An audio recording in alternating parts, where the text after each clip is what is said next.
need to put my hair up because I'm about to get a business. So I went from making $5,000-$6,000 a month back home, started making only about $2,000-$3,000 a month, and then all of a sudden I have all this insane credit card debt that I no longer can pay off like I had planned to. All of a sudden I'm in $8,500 worth of credit card debt and I have 26.7 APY. And I thought, how did I do this? I know how I should be financially, and I was making good money and I have nothing to show for it. I'm in all this debt now. I now have debt adding on to debt because I'm having all these interest charges. In today's video, I want to talk to you guys and get right into it on how I got myself into consumer debt, specifically $8,500 of high interest credit card debt. A lot of interest, you guys. It was 25% APY. Horrible debt.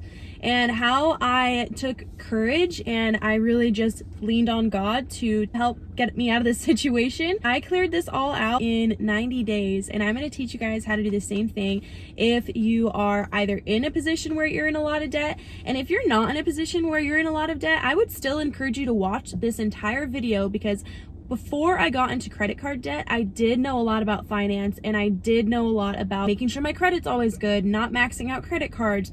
But these are mistakes that I think you could still listen to and learn a lot from. And if you have other friends that are in debt, share this video with them, because I hope that this can encourage you. That's always my aim behind this goal, is to encourage you.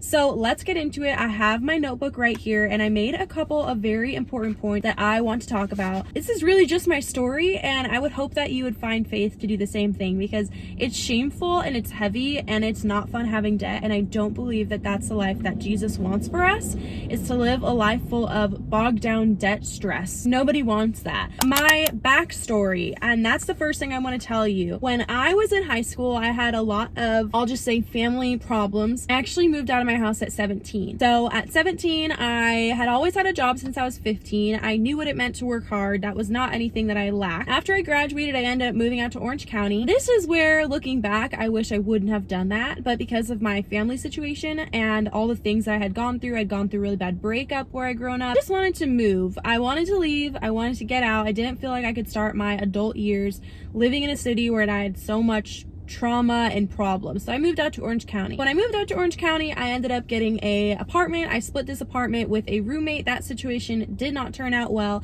and then I ended up moving back home. At that point, I didn't really have any credit card debt. I remember, I think I ended up buying stuff for the apartment and then paying it off. I had a little bit of a savings, and at that point, I think when I had moved back home, I was about 19, not 20 yet, almost turning 20. It took a little bit of time to come back home and kind of regroup myself, and then I saved up about $3,000 to $4,000, and then I ended up moving out to Orange County again because I just wanted to regroup. And then instead of moving to Aliso Viejo again, I moved to Laguna Beach, which, if you don't know where Laguna Beach is, it is a very, very beautiful, lovely city. I love it. I hope that one day I can get back there, but for the time being, did not work out. And you guys are gonna hear that, so just keep listening. So when I moved out there, I thought it was a great idea to fully furnish my apartment on a credit card.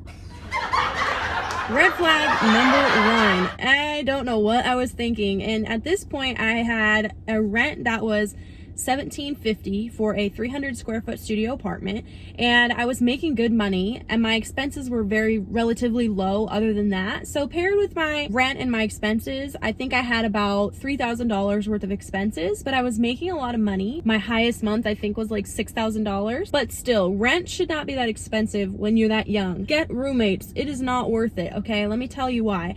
I had a major lifestyle inflation. I moved out to Orange County from growing up in a tiny city in the Inland Empire where there's not a lot, okay? There's some chicken farms and there's church, okay? Chicken farms and church. Just picture that. And then moving to Orange County, seeing everyone driving around in Range Rovers, Bentleys. I mean, every girl out there had Botox, of fake boobs, fake butt. Like, nothing against that. I think you should do whatever you want. I'm not saying you should or shouldn't do anything. I had the biggest lifestyle creep ever. And if you don't know what that is, it's basically when you move to a different area, you start making more money, you just inflate your lifestyle with it. Like, you don't save the difference. You're just spending all of it. I wasn't budgeting. I wasn't tracking my finances. I wasn't being financially responsible. I had no idea of what the concept of frugality was, because until this point, I wasn't making $5,000-$6,000 a month. I was making like maybe $3,000 a month. And then I moved up to Orange County. I started my housekeeping business and my nannying business, and I started making a lot of money in Orange County, and it was great. Had I been financially responsible, I probably would have been able to maintain that lifestyle for much longer, but it did not end up going well. I got myself in a lot of credit card debt. I just don't know what I thought I was doing. I just thought I would pay it off because I had the income coming in, and I just kept spending and spending and spending. Now you're probably wondering, how did a 19-year-old get a credit card where she could put that much money on it? Well, when I was living at home, I was very financially responsible. I paid off my credit card each month. I got a credit card as soon as I turned 18. By the time I was 19, I had a 745 credit score. So I had a very good credit score. And then I started listening to Graham Steffens, and he said, well, you should get, different credit cards for different benefits. Well, I wanted a big girl credit card, okay? And at the time before this, I had worked with a lot of adults that were much, much older than me. I still was a teenager. I was still 19. But they were talking about all the best credit cards. Well, I thought, I have great credit. Let me apply for the Chase Sapphire card. So I applied, and I got approved for a $10,000 credit card on top of the Chase Freedom card that I had that was approved for $2,500, which I think is now $3,400 worth of credit.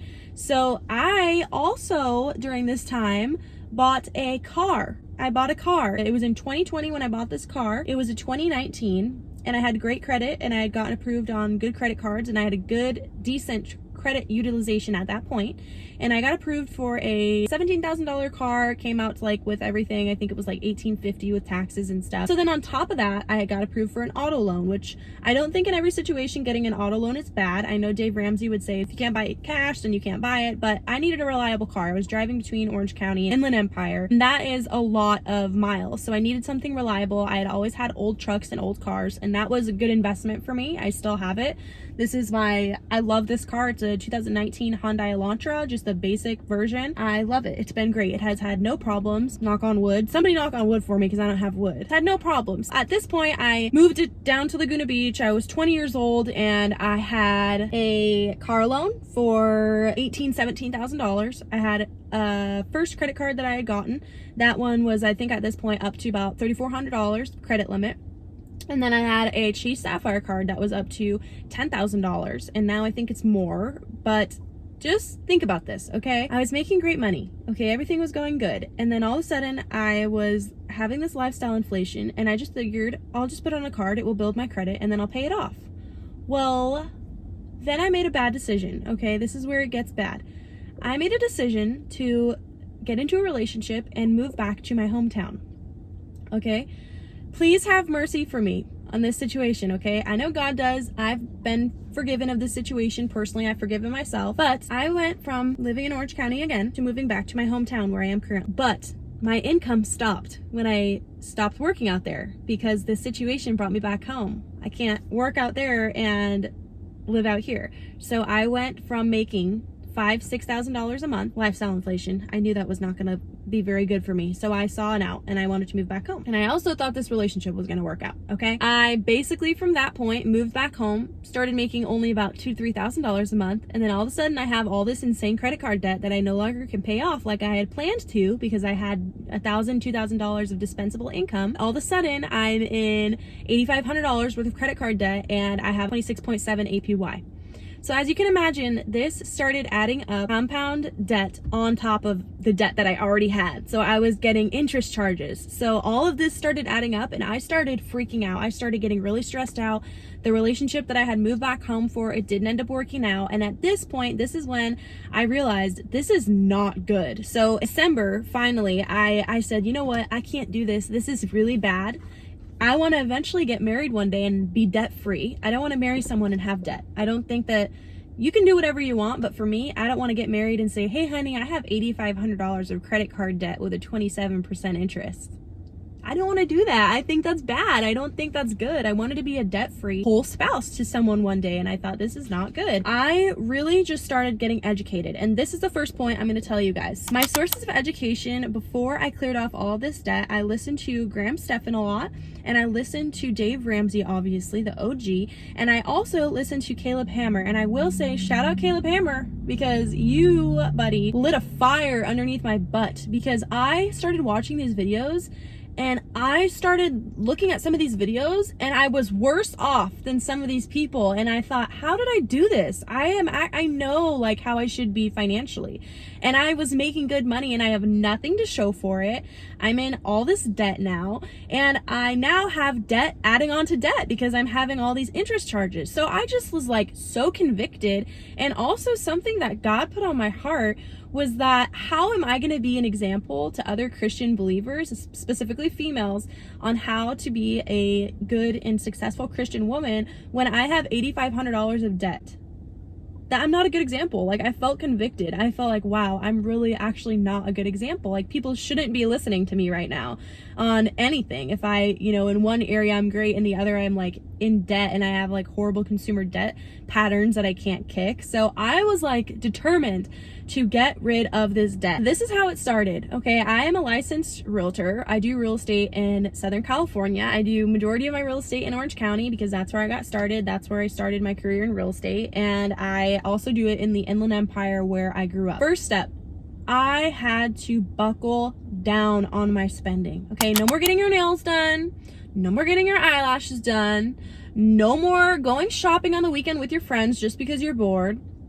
No more buying pre-prepped foods, okay? Cook from scratch and start saving money. This is an extreme version, okay? Because I was an extreme person at that time and I didn't want to be in debt. I was losing money to interest, okay? This was bad. I had no money and I was in the red. And when you're in the red, you don't have an excuse to go out and eat with your friends. You got to say no. You can't continue on with this pattern. So extreme frugality. Okay. I was living below my means. I was living way below my means. At this point, I moved back in with family, which is where I currently reside. And I probably don't think that's going to change until I could either save up a lot of money and invest or buy a house. So living below my means. And what does that mean? I was budgeting to a T. That's the third point I had.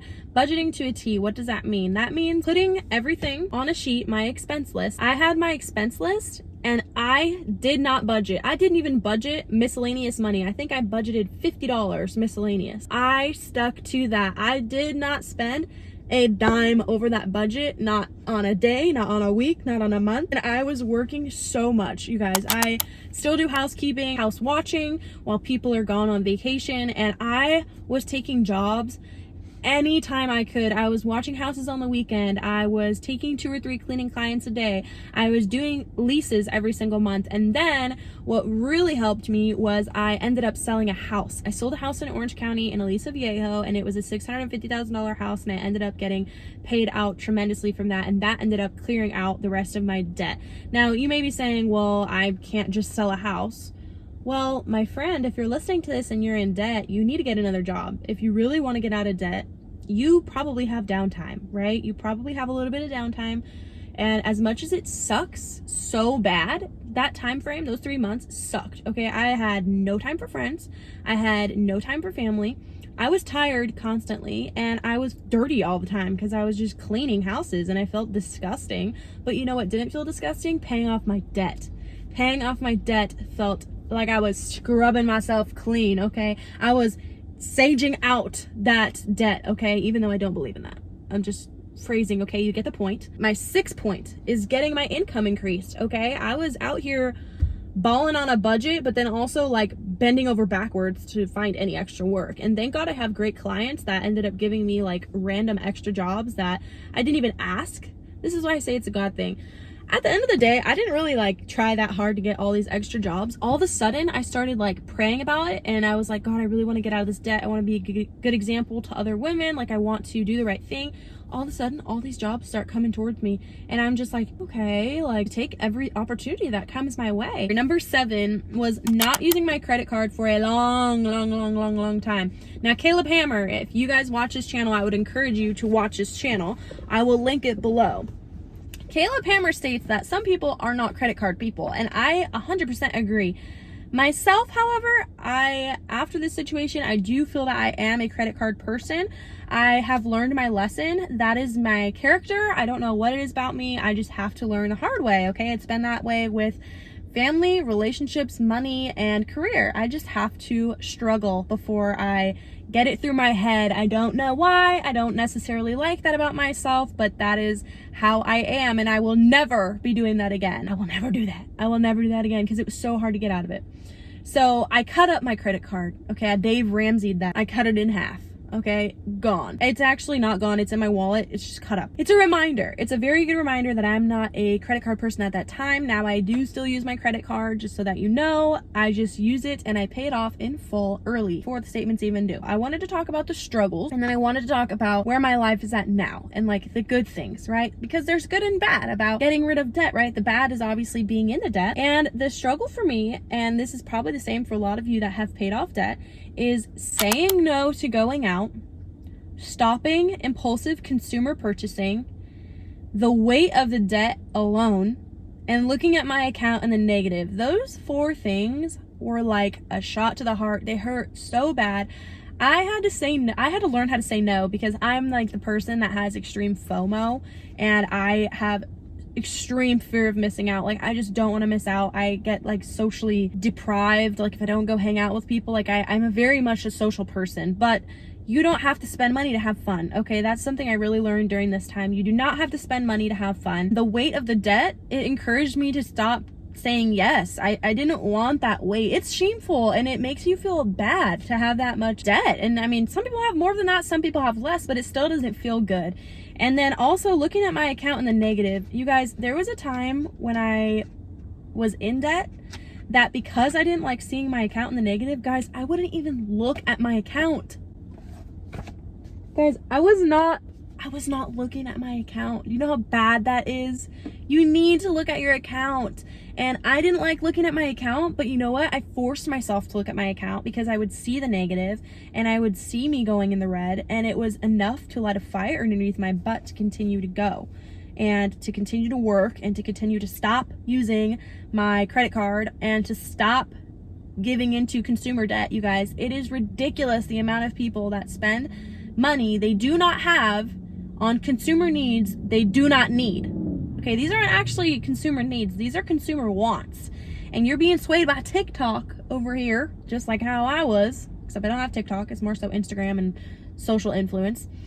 And I don't need these things, guys. I'm a minimalist now. I don't have a lot of things. I don't feel like I need all these things. I wanted to talk to you guys about the good things that have happened since I have gotten rid of my debt. So it has been such a good feeling, you guys. The weight is gone off of my shoulders and my chest.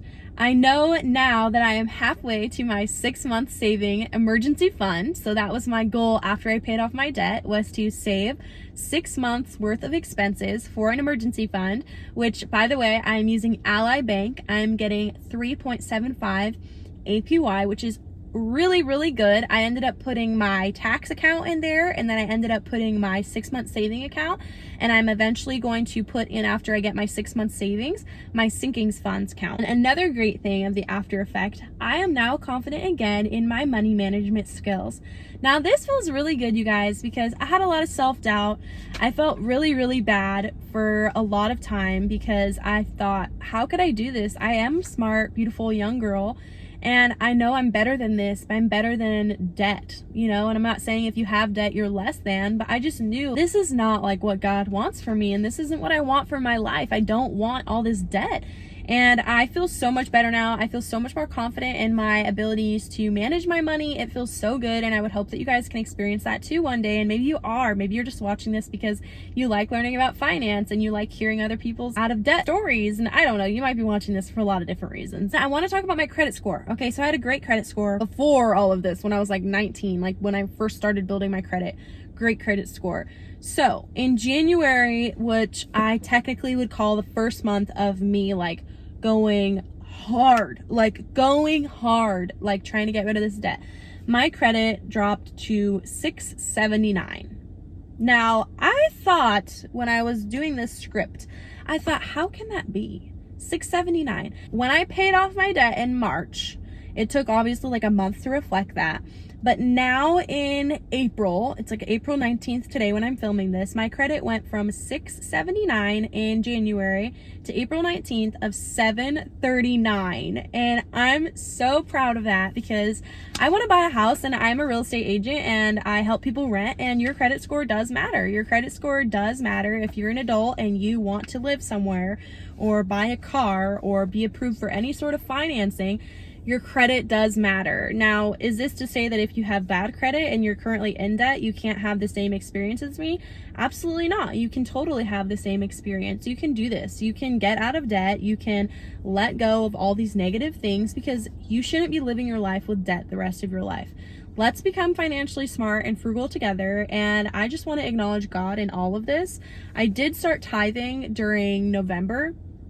And my mom actually had a similar story where she started tithing and she ended up paying off all of her student loans during COVID when they put a pause on interest, and she got debt free. And I heard that story and I thought that's really interesting because my mom's on a teacher's salary. She does not make that much money. She barely makes ends meet as it is. Like, you know, just to be honest, like we all are regular middle class families. It's a hard time right now. Okay. I don't make a ton of money. I'm just learning to be very frugal, and I think all of us are learning that during this time, hopefully.